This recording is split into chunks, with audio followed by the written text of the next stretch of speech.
So I wanted to start out, talk to you today. And one of the first questions I have, and people will always have, is where are you from? Originally, I'm from Jamaica. I was born and raised in St. Catherine in the mountains. It's about 10 miles from the Blue Mountain area of Jamaica. And it's a beautiful farming community. That's where I was born and raised. Okay. And when did you come to Costa Rica?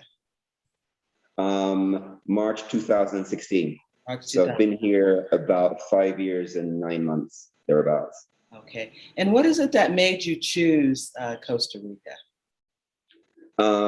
I guess it's the feeling, because I've traveled to Morocco, India, Pakistan, Sri Lanka, Spain, France, Latvia. And when I came to Costa Rica, the feeling of the plane, hovering over San Jose, and I saw the green, it captivated me immediately. That feeling of landing and getting in the taxi and the salsa music that came on, these primary tree with these big flowers on that I've never seen before, that was it for me. It was a hook from that moment. Right. Well, speaking of the other places that you've been, did you ever consider possibly relocating in one of the other places that you visited? Yes, I considered India because it's the cost of living in India was it was fantastic, and the spiritual aspects of India, it's interwoven in their music, in their culture, and that was a big plus for me. Wow. The Indian culture is amazing, and they're master musicians, so that was a big part of oh my God, I love the idea of India because it's also very tropical. But Right. the negative for me for India was the caste system. It was a no from that point. But everything else in India was a plus. Everything else. It's a beautiful place, beautiful country. Wow, that's excellent. So India and then Costa Rica. So did you do a lot of background researching and whatever on Costa Rica? Or did Absolutely. you just, how did that come about? Because I know when we decided to come, we started about 3 years. Well, we started in 2013 and we actually moved here in 2016. And during that time, we had a list of places that were potential places that we would relocate. And we researched every one of them. And then little by little, we kind of made our decision that we were going to come to Costa Rica. Well, how was it for you? For me, it was similar. I did like 5-6 trips to Costa Rica first. Oh, okay. For kind of 5-6 years, I would take 3 months off, excursion to Costa Rica, to see if that feeling I had was real. Right. And every time I returned, it was like, wow, this place is great. I've traveled to, Limon, Puerto Viejo, Manzanillo. I've done all the Caribbean side. I've done La Fortuna. I've done Golfito. I've done all of Costa Rica. But when I came to the Pacific coast, the southern coast, and went surfing, and when I turned around on the surfboard and saw the rainforest climbing from the beach, I was hooked. I just knew I wanted to live over there in the mountains amongst those trees. So from there, I developed this, an Excel list of criteria of what I'm looking for. Right. I knew I wanted land. I knew I wanted to be close to civilization. I knew I wanted to grow my own fruits, my own food, because I was a farmer in Jamaica. So I had a long list of criteria for what I was looking for. Right. And Costa Rica pretty much ticked all the boxes. Well, I was going to ask you something about when you were in Jamaica. I was going to ask you what you did in Jamaica. So you were a farmer in Jamaica? That was the main thing that you did, or did you have another job there? No, I from Jamaica, I was from birth to age 15, I was living in Jamaica. And all we knew was farming in the mountains. We had the most basic school, basic. There were times when there was just no school, and school life was learning from our grandparents, how to grow food, how to, support yourself in the bush, how to grow your own medicine, whether it's soursop, whether it's Cersei, which is, I think the Western would call it bitter gourd, or the bark of mahogany trees or cedar, or what's another really good one? Castor oil, if you have a bad tummy. So we grew everything that we need. We had cows, goats, chickens, horses, donkeys, etc. So that was our education, is how to sustain yourself without the modern world. So then after you were 15, did you leave Jamaica and go someplace else? Or were you? Yes. Oh, so did you relocated after to that? England. I went to England. Oh, you went to England. Yes. Okay. Hence this kind of British accent. It's Oh, changing true. now. Yes, you do have kind of a British accent. So what did you do in England? I had a 1-year education because that was like a part of the criteria for getting a visa for living in England by the government of the day, which if you remember, we're that age, Margaret Thatcher era. Oh my God, I'm old.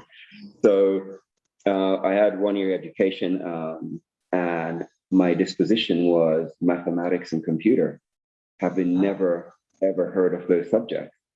So I became a software developer, project manager, engineer for the London Stock Exchange, for the European Space Operations Center in Germany, BMW head office. So I had a wonderful technical career spanning 30 years in England. Wow, that's wonderful. Yeah, it was fantastic. Now, you know what? When you were leaving Jamaica, okay, so then you went to England. And then from England, you came to Costa Rica, right? Yes. Okay. Mm-hmm. But when you were leaving Jamaica, and maybe even when you were leaving England, and you were deciding to go to Costa Rica, did you have any input from your family and friends? How did they feel about you just up and leaving? Maybe even just when you went to England and then later on when you decided to go to Costa Rica.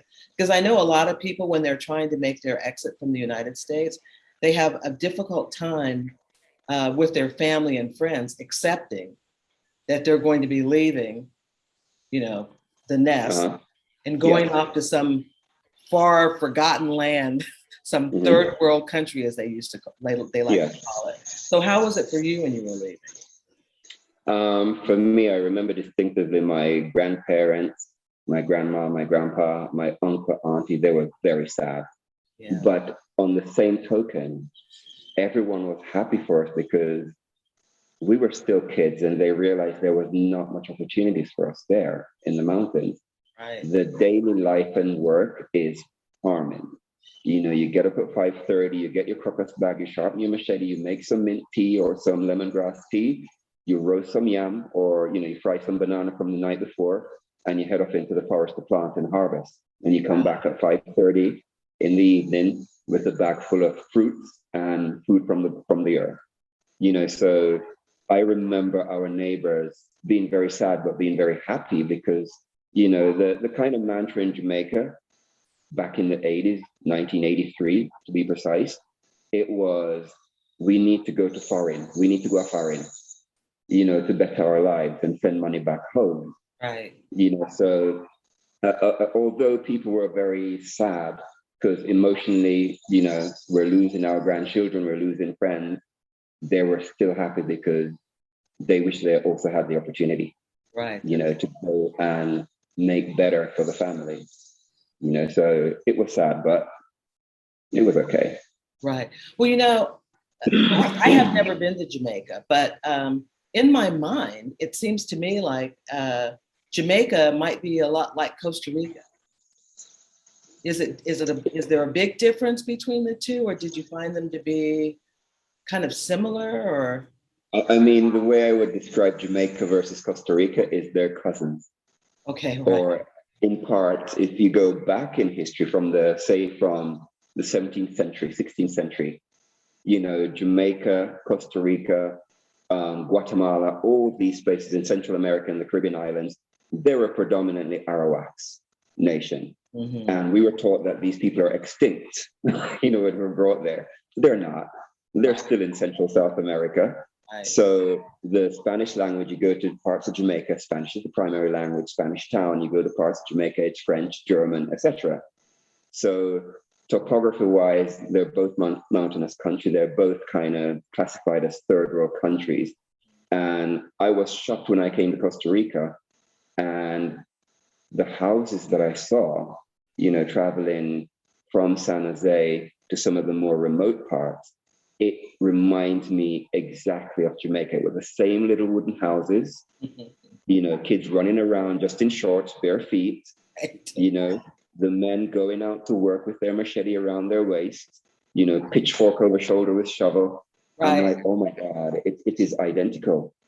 It is the same. Right. So to me, it's so similar. It's hard to differentiate. The major difference that I can say in the modern time is tourism, the topography of the rainforest here in Costa Rica. There's more biodiversity of wildlife, flora, fauna. Right. It's a true tropical paradise. Right. They're very, very similar. So now you settled in Guanacaste, right? Mm-hmm. Okay. So tell us a little bit about where you settled and what it's like in the area where you are. What's the name of the town also, by the way? Or the area? Is it a town? Yes, it's a small town. What's it called? Platanillo. And the closest? Platanillo? Platanillo. Oh, Platanillo. Okay. So what's the closest town or city that someone that the isn't closest city to us is Perez Zeledon or San Isidro. Oh, San Isidro. And it's about 45 minutes from where I am right here. And then, it's only a stone throw to the coast. It's only 10 minutes to the beach from where I'm sitting here on the bus or by car. So it's a great area. The town of Platanillo, it's mostly known for farming. It's initially when I arrived here, it reminds me of some of the Wild West towns you see. It's just one shop, a single church, and a single bar. Wow. Then I realized, oh my God, anything that is developed here, you are literally pioneering the development of the town. Oh, how exciting.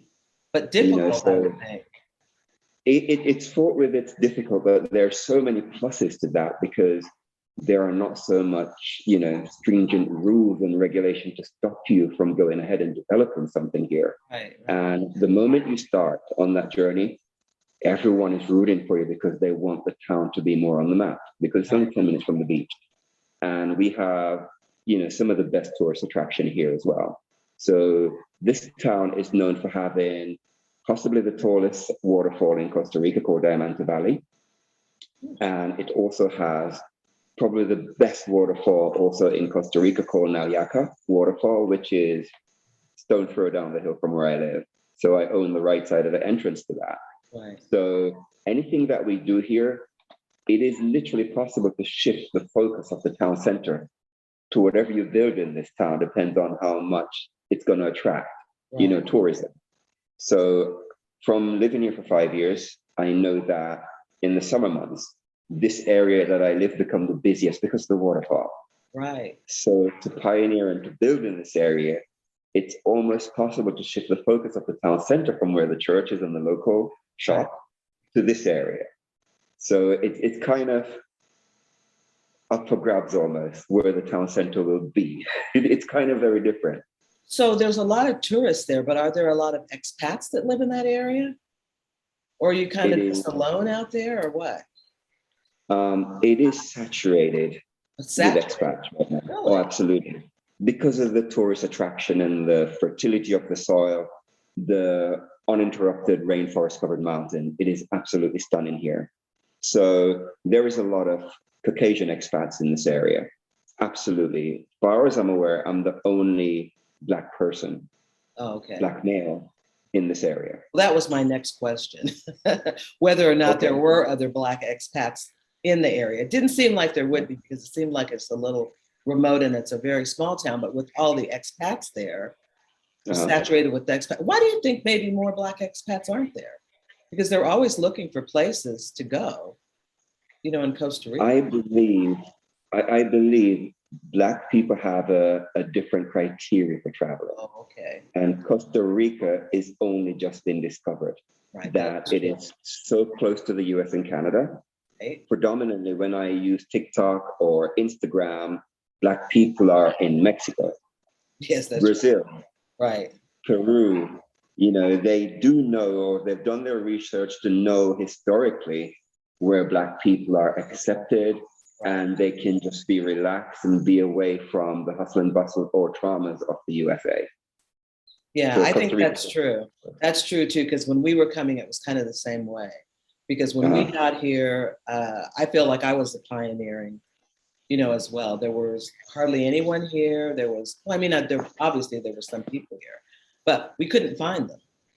And we got in touch with a couple of expats before we came, and we made friends with them, and we found out where they were. And then as soon as we were getting ready to move here, they jumped up and went to Puerto Rico. No, they went to Colombia. Oh, yes. They went to Colombia. Yes. And so then there we were, kind of like forging our way. And I did notice in my research as well that a lot of Black people, when they were leaving the United States, they would go to Mexico, or they would go to places that were already known that Black people were. Exactly. And this wasn't the place. So that's one of the reasons why I've been trying to get people together, make opportunities known about, all of the pluses of living in Costa Rica, and, make it known so that people would possibly consider coming to Costa Rica on the list of other places that they go. So, I'm glad to hear I had the same thing. That is exactly what my work right now is about on TikTok, is to raise awareness of how beautiful this place is, how the tranquility of it. Right. And the advantages of being here as well. Lots of advantages to being here. There's a lot of advantages, especially, and this is, I will always shout about this to Black Americans with a powerful US passport. Yes. Life will be easier for you here with that passport. Exactly. You can stay here for 90 days, without a visa problem. I have a Jamaican passport. I was only allowed to stay 30 days at a time. So it was border run every 27 days in case they kept me at the border. So I tell every Black American that I meet, or Canadian, you get 3 months here, so you have the opportunity to start your business here. I was booted out of the country every 30 days. So whatever I was working on, I had to put it on hold until I get back across the border. And sometimes they would keep me there for 3 days because I have a Jamaican passport. They're like, why are you here? Right. Why are you here? You have land here. And I would show them that I've bought land. They're like, we don't believe you. You need to get in touch with your attorney and have him send us a letter. And 3 days disappear from my life. So my cats, my goats, my chickens would be here, and I'd be stuck at the border. Wow. So I would tell Americans, you have a powerful passport, use it to your advantage, because in some instances, it's 3-4 hours to fly back to the States, depending on where you are. You can go back and work for 3 months, buy land down here, develop it a bit, go back home. It is wonderful, and it's still cheap to purchase here. Compared to 10 years ago, it is still relatively cheap here. Well, let me ask you something too. You said you went to other parts of Costa Rica as well. And I'm sure there's a lot of mountainous areas, there's a lot of waterfalls, and there's a lot of beaches. So what made you decide to settle on in the area where you are, as opposed to, because there's a community being built, say for instance, on the Caribbean coast? Yeah. So did you compare the two locations? And I did indeed. When I went to the Caribbean side, I stayed in Puerto Viejo for 3 months in Hotel Puerto Viejo. And this was summer. And what got me, and I wasn't prepared for this. This is like my second, third visit to Costa Rica. In the middle of summer, out in the rainforest, scouting lands to buy, it was a slap fest of removing mosquitoes. And I was just so frustrated, because it's like they've never tasted my blood before. So they were just coming to me. And the realtor that was showing me the land would be standing there.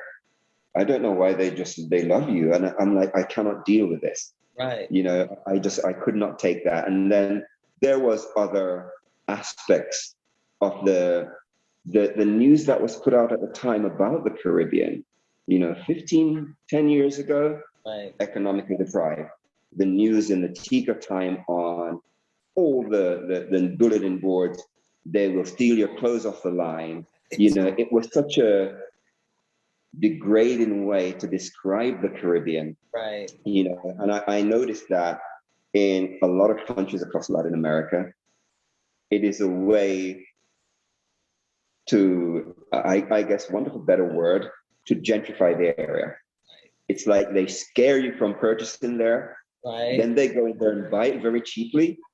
And then sing about how wonderful it is once they've got it. Right. So 12, 14 years ago when I first went there, you know, I was targeted by the police because that area was so economically deprived, you know, compared to what it is right now. You know, what I saw there was a lot of dealing, a lot of smoking on the corner. And I was like, I'm not leaving England to become a part of this. Right. You know, because I had those kind of issues in England that I was in a very affluent stockbroker belt town called Guildford, all white. It's just monoculture. And I remember 4 or 5 black guys moving into that town, and I was targeted. In 1 month. I was arrested like 8 times, you know, because they were just not used to seeing us there. Right. And I was like, I'm not relocating from England to Costa Rica to resort to being almost seen as this. Right. You know, that life these are my only choices, is to go and sell weed on the corner or something. I'm like, I don't want this for myself. So I traveled around, and, you know, one of the best things about Costa Rica is the Tika culture. Honest to God, they're wonderful. And when I came to this area, and Montezuma was similar, the hospitality was incredible. So I realized, you know, I wanted to be in an area where I'm going to learn something new about the culture, about the skill of the Tika men and women that are here. Right. I met master carpenters, builders, you know, farmers, and I wanted to engage with that side of relocating, because what I realized that, you know, leaving Jamaica, I lost all my farming skill.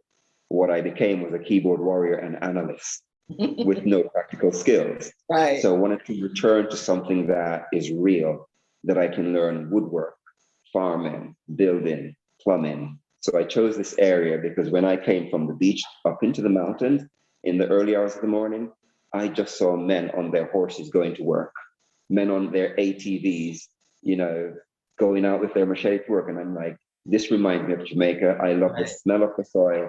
This is why I'm here. Right. You know, so I stuck to that and returned to it. Well, speaking of that, how did you actually find the location where you are? How did you actually get the land where you are? Tell me a little bit about the process of purchasing, how you purchased your area, how you found it. Did you find it? Did you just hire a realtor? Did you just wander around? Because people are always curious about how they can get land. And I mean, there are so many ways to obtain land here in Costa Rica now, but for me, it worked out almost like no coincidence, because I engaged with some realtors, and, you know, there was oh my God, why are you in this area? You look poor, because I was a traveling hippie. So I didn't have that. I had long dreadlocks full of beads, and they would look at me and go, no, we don't have time. Right. You know, so one realtor, I went in and I was literally ignored for 10 minutes. And the reception lady came out and she went, oh, you want some water? I'm like, okay, I'll have some water. She said, where are you from? I'm like, England. She went, oh, so what do you do there? And I uttered a few words. I said, I work for the London Stock Exchange. The owner came bolting out. Hello, Mr. Perry. My name is such and such. I'm going to give you a personal tour of the entire southern area. Right. We're going to look at mansion from $2 million to 500,000. Right. I'm like, oh, right. Right. So it depends on where you are, who you are, and it also depends on the individual you're confronted with. Right. Exactly. But for me, I was traveling up this area because when I saw how the mountain climb away from the beach, you know, rainforest, I've never seen that before.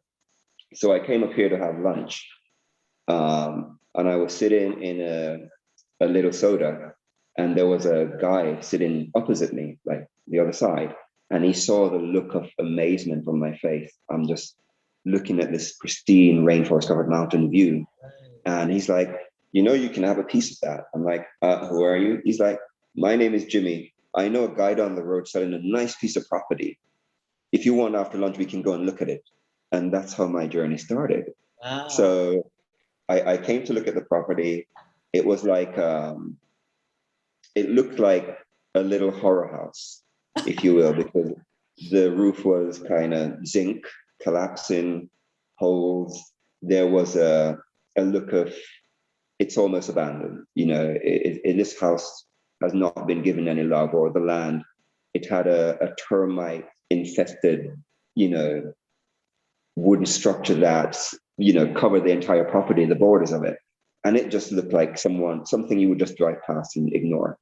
But I had 5 minutes to see the interior of it. And there was about a group of 13, 14 people on the balcony doing breath work, spiritual awakening. Right. I just saw the balcony and went, this place has potential. This is the first thought. I just saw this balcony that went on as if forever, because from England, I live in a 2-bedroom converted mansion apartment. Right. So to see this, 4-bedroom house with a big balcony, a beautiful rainforest that's just overgrown. I could tell there was a pristine view the other side, right, but no one was taking care of this property. Within 3-4 days, I made an offer. The realtor kind of went, oh my God, that's so great. I tell you what, we're going to put you up in one of my villas in Dominica Lido, overlooking the beach to sweeten the deal. So you can stay there for up to a month or 2 months if you want, and we'll get the contract and paperwork signed. And then, from then on, it was a learning process right, of how you go about purchasing property here. It happened so quickly because I was still in that holiday bubble.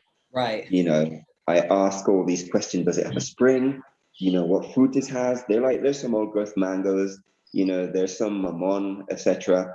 That's about it. There's a lot of Melina. It was a lumber yard. So they had a lot of old growth Melina trees, cedar, mahogany, run, pachotti. So I was like, oh my God, this is good. So I was like, it's 10 minutes to the beach. It ticked quite a lot of the box. One of the main one, I wanted my own water source. And I wanted to be not too far from the beach. If I had those two, I was like, I'm going to be happy. Wow. It's like I'm in Costa Rica, the criteria is set already. So there's an all-year spring, the soil is really fertile, and there's primary trees everywhere. So my story happened slightly different from the norm. I've heard various stories of people just riding around on their ATV, bump into a farmer, and then, wow, this place is beautiful. And the farmer's like, I can cut you 50 hectares if you want, or 20 acres or 10 hectares if you want. And that's how they end up with their properties. And I would advise anyone looking to purchase in Costa Rica, is to spend time in the area that you're interested in first and go on either horseback tour, ATV tour, get a pickup truck and go driving in the mountains, because you will see the farmers out there working. Right. Get to know them and speak to them. And what you'll find is they'll be happy to show you around, to tell you what's what, who's selling, and why. So I had a friend up the mountain. He bought 15 hectares for just under $50,000 because he met the farmer. I was sitting there going, oh my God, you're so lucky, you're so fortunate. But that is the way to do it, because if you go through the realtor, there's a premium to pay for their service. Sure. Yes, true. The price goes up. You go and you meet the locals, they'll be like, how much do you need? What kind of quantity are you looking for? Right, what right. topography? Do you want flat? Do you want the spring? Do you want the river? So you have some wiggle room to negotiate exactly your requirement. So I would advise anyone, that's the way to go about it. By the way, do you speak Spanish? A little bit. A little bit. Okay. Not enough. So you were able to do this without being fluent in Spanish? Exactly, because whilst I was traveling through Costa Rica, I spoke more Spanish then. I settled here at 45 years old. And, I was smoking a lot of ganja, smoking cigarette, drinking. I came here with a lot of bad habits and continued the bad habits till I had this awakening. I am not here to continue. I came here to change my life. Right, a new life. Exactly. So I stopped socializing in the town where I was actually learning Spanish really well. But that was also to my detriment. Right. Because the bad behavior is in the party town of Dominical. Anything you need, that's where it is. You can learn Spanish there, but it's a party town. It's where the transient people go to. They're not necessarily here to settle. They're transient. They're on holiday time of the time. Right. So I decided to, I'm here. I have 17 acres and I'm here to farm. I'm here to return to my roots, so to speak, of getting my hands to the soil. I gave up smoking, gave up drinking, and now I have a beautiful organic farm. And Speaking of Sounds your right. organic farm, let me ask you this. Did you already have a plan for a business when you came to Costa Rica? You already had set up what you wanted to do, or was this something that happened after you happened to get there and you saw the land and the farm and you thought, aha, because I know you have a business there, but was that something that you had planned? Tell us a little bit about how that came about. Absolutely was not planned. No, none of that. No, I am a good project manager, but none of that was planned. To develop a business was one of two reasons. When a person visits Costa Rica, we're in a holiday bubble. You come here with a budget. You have your place. You have the Lonely Planet guide. I'm going to go to A, B, C, D, E, and then I'm going to stay a night at San Jose and fly out in a month's time. I was in that bubble. I had not realized quite how expensive Costa Rica. It hit really hard that this country is more expensive than London. And I came to Costa Rica with a budget to renovate and not knowing the landscape, the bureaucracy, what you need to do. I didn't understand the cost implication because I was still in that holiday bubble, mentality. You know, so I spent all the money on remodeling, developing the property, putting on a new roof, knocking down this room, make it open plan, you know, start working the soil. And then I'm like, oh my God, I don't actually want to go back to working technical online as a software developer. You know, I realized that I've given 30 years to that and I didn't want to return to it. And I really in my heart realized that I enjoy working with the soil so much. And because I had these prior knowledge from Jamaica, which has stayed with me, I realized when I was talking to anyone and everyone about yam, banana, aki, chocho, you know, breadfruit, soursop, sweetsop, they're looking at me blankly going, what's that? They had no idea what I was talking about. I'm like, seriously? You're Costa Rican or you're from the US, you fly here every 6 months and you don't know what these things are. And they would go, well, you know what, Randine? Come and work for me 5 hours a day and I'll pay you. You can plant up my farm for me, or you can do farm tour, teach us what we got on our property. And I'm like, ding. An idea came to fruition right there. I start taking on volunteers to teach them what I know, to do knowledge transfer, teach them tropical fruits, you know, how I was raised, how I was taught by my grandfather and my grandmother. I teach them medicinal plants. I teach them science of the soil, because before I came to Costa Rica, I went and studied permaculture, which is a big word now, but, you know, permaculture has always been with indigenous people. It just always has. We just have a label for it now and some principles to provide, but it's always been there. So I start teaching that, and I enjoy seeing these young people learning this and the fun they have, because what I realize is, you know, we're coming from a city background, concrete jungle, so to speak. And it's not very often they get the opportunity to get away and do something completely out of their comfort zone. Right. So I start taking on volunteers. Then a few people were like, my God, guess what? You're at this amazing location where there's just thousands of tourists going past both your entrances. You should consider doing something with that. You know, but I wasn't in the mindset to start a restaurant. I just know that my passion was the soil, planting and harvesting. You know, then I start reading up more about what other amazing individuals are doing about from soil kitchen to plate. Then the idea started to ferment a bit more. Then I realized, oh my God, I'm probably on track to do something like that here. Well, and you know this what? is when the Let's take a break right here and come back and we'll talk more about the business that you set up and what you're doing with it now. So let's take a break. We'll be right back. So we are back with Randine Perry to continue our discussion about his moving to Costa Rica and the great little business that he has started. So where we left off, Randine, I think you were going to tell us about the business, how you got it started, and what you're doing with the business. And those kinds of things. So I'm going to leave it So to you. I guess the idea for the business came about organically, if I should use that word, holistically, because for 5 years I've been planting my own food, growing what I eat, and it's been very fruitful. I've had an abundance of fruit that I cannot finish. My bananas, my plantain, my zapotes, I just cannot eat everything. So the idea came about naturally to kind of go from soil to kitchen to plate. Not just that, it's also driven by the demographic of expat community and the more spiritual locals that are here, who are very much in the frame of mind of we want to eat whole food, plant-based dishes, or we're fruitarians, or we're vegans.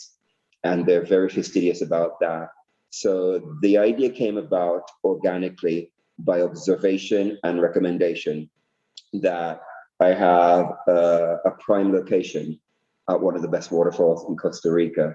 So it kind of started growing organically from that. So tell us, when you moved there, though, when you first bought the property, did you have in mind that you were going to set up a restaurant? And also, in addition to that, I know you have a retreat center, or you're working on having a retreat center set up there so that people can come and visit. Could tell us a little bit about that too. So Costa Rica have a way of changing people, and I've been traveling for a long time. For the last 16 years, I've been traveling the globe. And my first spiritual encounter was in Peru at a hostel that I stayed, where they had San Pedro cactus growing in each of the rooms. So I did a ceremony and had this epiphany, this experience. And that retreat was beautiful, and it set me off on this journey to try and, discover more about what are retreat space, why do we need them, and enter into Costa Rica. I realized that the norm here is about healing, elevating oneself spiritually, because the mantra is capitalism kind of take away our individuality, and we need to get back to who we really are and being our authentic self. And there's just dime a dozen of retreat centers around here, but none of them are Black-owned spaces. I think there's one, but the idea is I wanted to do something where it represents people of color and indigenous people. I feel uncomfortable when I go into these Caucasian white retreat spaces where they're giving thanks and praises to their ancestors, and I'm there going, that doesn't quite sit right with me. Actually, I cannot be here, and I cannot be my authentic self.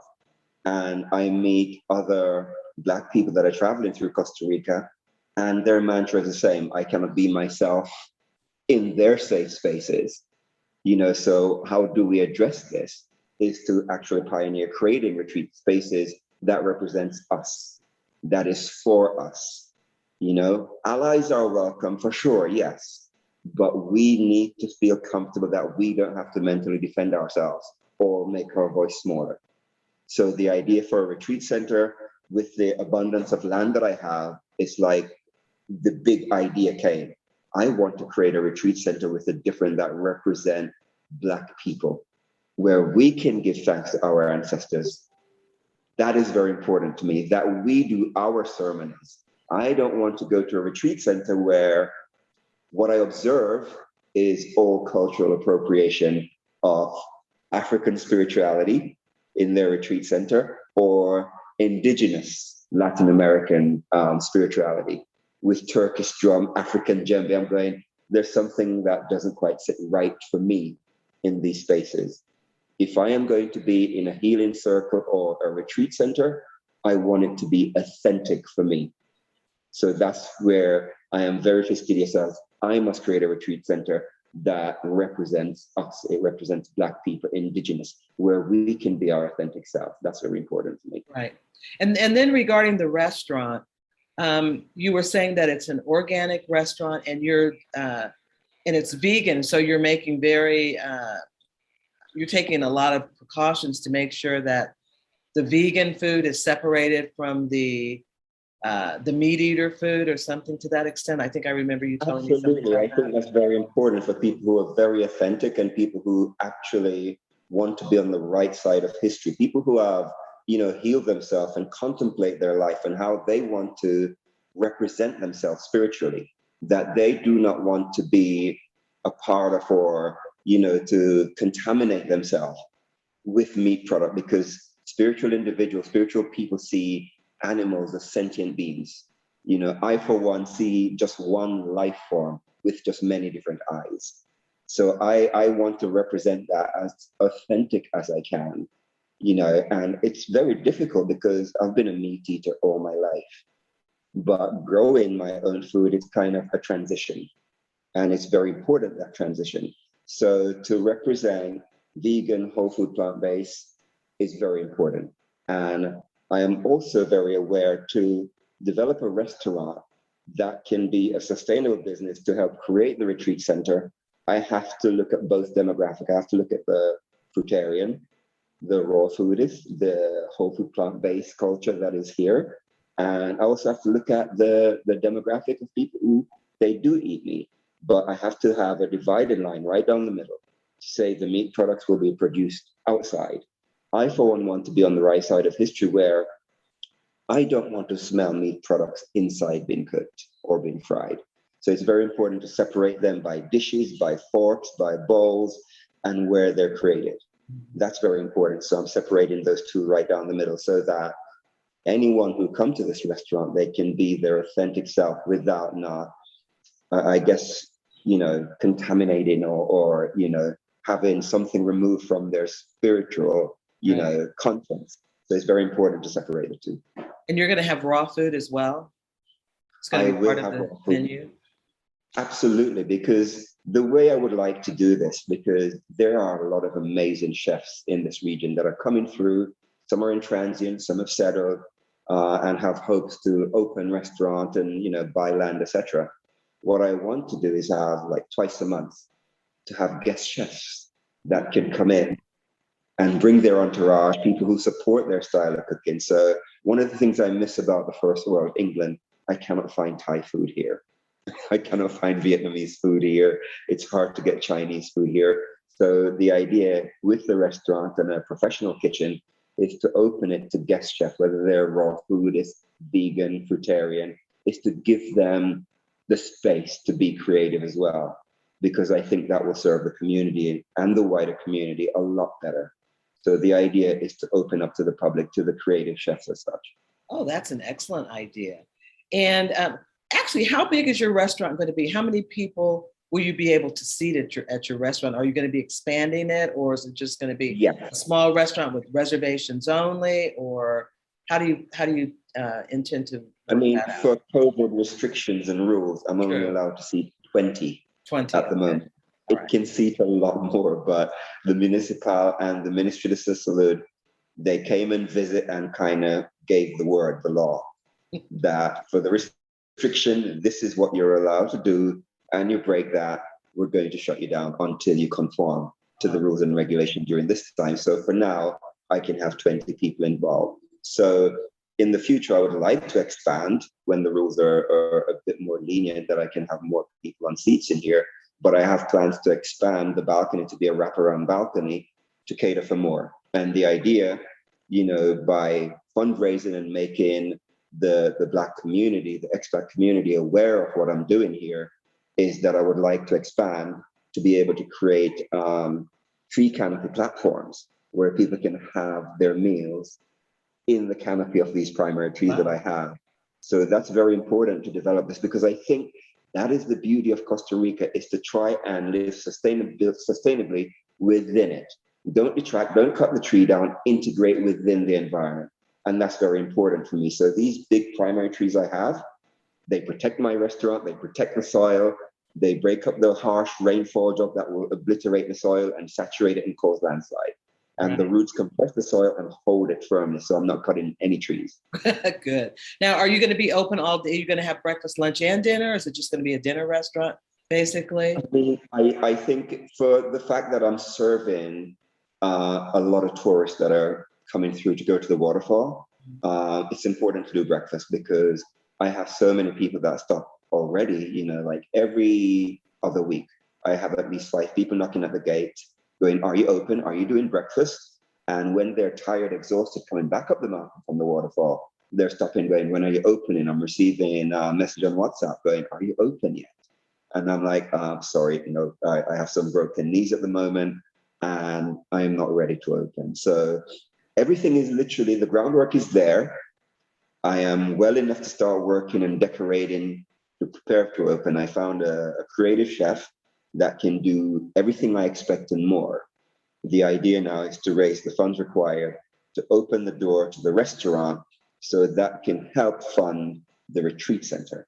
And then I can expand to the canopy platforms and integrate in the environment because the flora and fauna here is amazing. The toucans, the pasottis, the deers that pass through the sloth. There's a sloth that actually lives here. And the moment I put the platform there, people are going to be face to face with those sloths. And that, I think, is a part of the wealth of Costa Rica to bring out in a retreat center that people can actually go, wow, look at this. This is what the indigenous people of Costa Rica and all over the world fight for, is to preserve the water rights, Right. The land rights, their hunting grounds, etc. They fought tooth and nail for it. So I don't want to separate it and cut it down. I want to integrate what we have so people can appreciate it more and recognize what indigenous people are fighting for.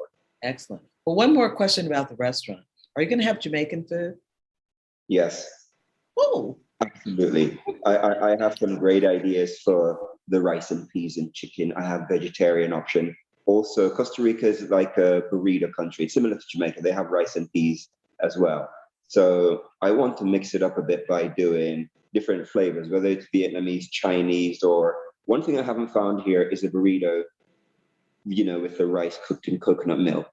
And I love those ideas. Excellent. You know, I want my burrito cooked in coconut milk for that extra flavor. I have South African basil. I have so many different types of herbs here that I want to integrate. This will also be a tea house. All the teas that you will get here will be grown in the garden right here. So it's fresh. You know, so these things are very important for people to realize that there's a big difference between farm fresh and when you go to the supermarket and go, I'll take that, you know, that satchel of tea.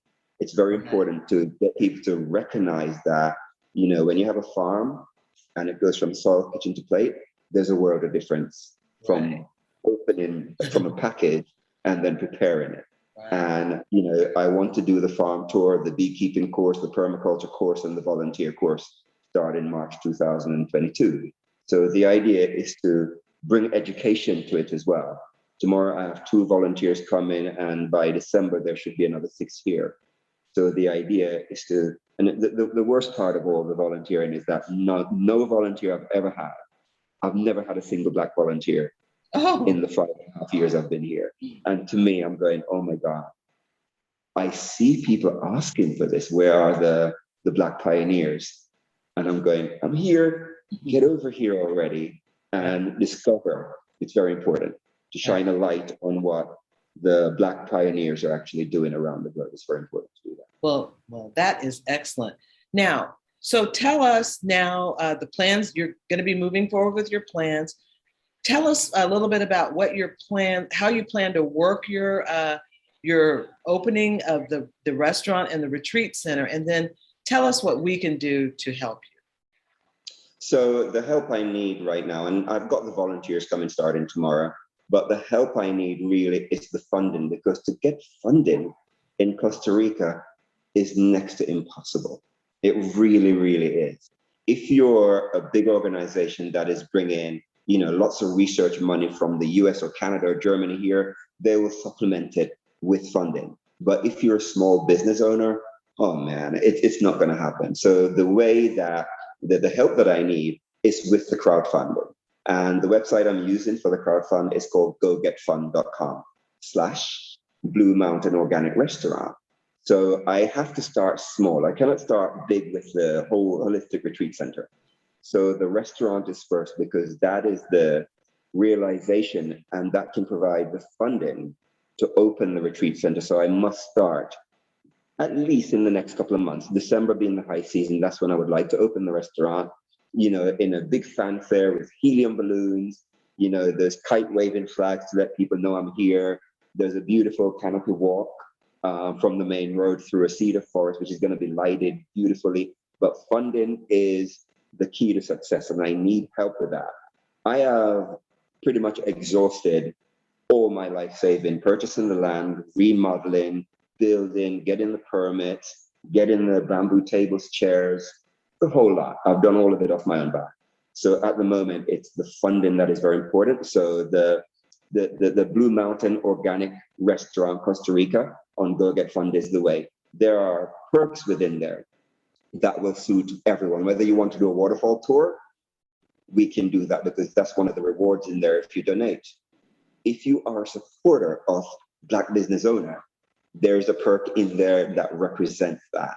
If you're an ally, there's a reward there for you that says, you know what, if you support Black people, Indigenous people, and you want us to have safe spaces, there is a reward there for you also. Or if you want to just say thank you, great work, good job for doing something different outside the box, donate $10 or whatever, but there is something there for everyone, because what I didn't want to do is just, follow that kind of, what I see out there is a lot of people create a crowd fund, but they don't give anything in return for asking for the fund. And I could have done that, but it feels very selfish on my part. I must give something, whether it's a meal for two, a burrito, organic tea, or some jackfruit when, they're ripe. I want to give something back to say, come and have a different experience. That's very important for what I'm doing here. Every restaurant within this area, they're doing the same thing. Tikka burrito, egg breakfast with rice and beans, etc. I want to do something that is very different, that is unique. So the whole food plant-based separation of whether you're a vegan or meat eater, that's very important. So the funding right now, it would take $5,000 US to make the restaurant open to the public. So you need that by December? December. Okay. That would be nice. Yes. And to kind of get the restaurant to its full capacity, it would take about the 120,000 to build the canopy platform with the canopy bridge, so people can actually have that experience of being up close and personal with the sloth, the toucans, and all the birds that are here in the squirrel. It will take about 120,000 to make that happen, build the wraparound platform, and at least 3 Bali-style cabins to make it really sing and dance. That's 120,000. And the reason it's that low is because I did a lot of prerequisite work before coming to Costa Rica. I went and attend woodworking courses, how to build old-style English barns, with proper big hardwood and buttresses. So a lot of the woodwork I will do myself. A lot of the foundation, I will just hire a small team and I will lead the work to make sure the costs are down. So those kind of things are very important. So a lot of the work that I've done here at the property, all the woodwork, that was my doing, because it's very important to keep the costs down to grow the business. Right. And I understand too that you're open to talking with or giving advice to other Black expats, people of color, Indigenous people that might want to get some information about how they might be able to start businesses in Costa Rica as well? Absolutely, because I hired an assistant to take me through the process. I hired an attorney as well to work with the Ministry de Salud, which is the Ministry of Health. And, to do things in the right order is very important, or it can be very costly. And the same goes for buying your first property or buying land. It can be like a minefield. You have to start from the basics. What are your requirements? Do you have children? Do you want to leave a legacy for them? So if you're going to say, I want to buy 50 acres or 14 acres, do not put it in your personal name, because it's going to cost you an arm and a leg in cash to transfer it to their name if anything happens to you. If you put it in a corporation, the cost is literally next to nothing to transfer the title over to them. So it's very important to know the legal side of buying property and the potential cost, because if you're close to public amenities, you can buy land by square meters. If you're far-flung San Juan de Dios, Diamante Valley, way in the mountains, you can only buy land for acres and for hectares.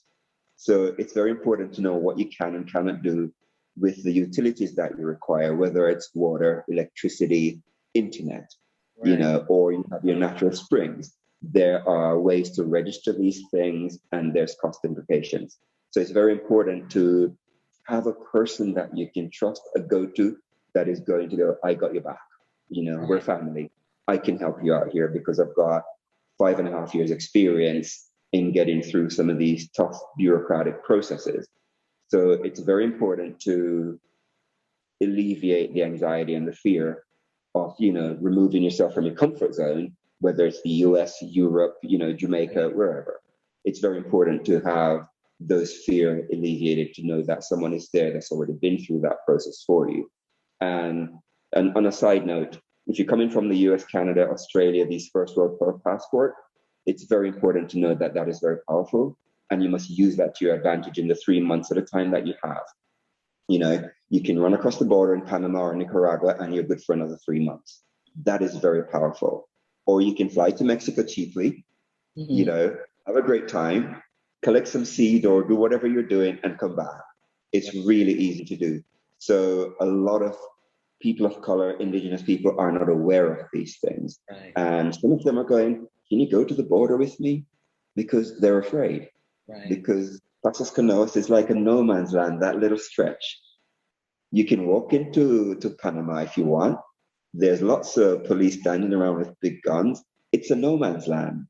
And the law there is very loose, which means you might need to pay something to get some things done. So I've met so many people that are like, Randine, can you come to the border with me? Because I used to go there every month for a year and a half. So I understand the border processes. So it's very important that when Black people or indigenous people come to Costa Rica, they have someone with them that they feel comfortable with. Say, this is family, where we trust you implicitly. Take us through the process and recommend an attorney or an assistant that can help us through XYZ to get to where we need to get to. Well, that is excellent. I think we're probably out of time for this show, for This Is It, straight talk for the Blaxit community. So I want to thank you so much for joining us. And we wish you much luck and success in your business. And as soon as you get up and running, I'll be up to pay you a visit and check out your food. Fantastic. Let's share the link when you post this. Again, I will create a Facebook post, and I'm sure you will as well, and I will send you the link to the GoFund. Please help make this dream come true, because it's really very important to shine a light on the Black pioneers that are traveling and doing amazing work. It's very, very important to shine a spotlight on those people. What we have there is amazing mountain-covered rainforest. This is all green. I've seen some rainbows in my time, but the best rainbows I've ever seen is right from this balcony. They're double whammy, so bright. And at the bottom in the valley down there, it's the most beautiful swimming river, the Baru. It's spectacular. That water is very healing. And these mahogany trees are this is where I would like to put one of the canopy bridge and a big platform in these two old growth mahogany trees. I've had the soil tested here. They have deep roots. They're good for at least another 120 years. And these Pachotti, I call them the three sisters. They're about 80 years old. And from here, there will be a canopy bridge that goes over to those big primary trees to put a big platform that can seat at least 18 people. So it'll be good for meditation, yoga, or to dine. And down there we have fruit trees. The orchard is further below. And here we have my favorite fragrance, which they use this to make Chanel No. 5, is the Ylang Ylang. I have about 7 of them on the property. So every afternoon, the fragrance on the balcony is delightful. So this is the balcony away from everything. It's just beautiful here. So if we walk back through the property, the inside, where the acoustic is just geared for music, it's stunning. I love playing the guitar and the drums in here. So out the front,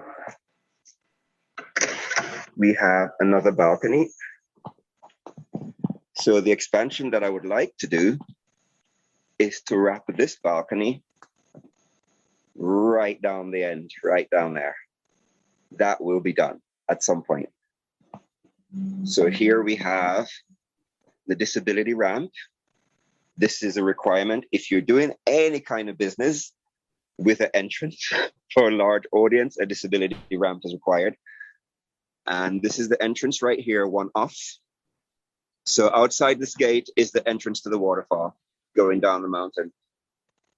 And over here is an entrance I put in last year with proper steel handrails and step that goes through the forest here up to the main road. So this is the main entrance, the primary entrance that will be used for the public that are not going to the waterfall.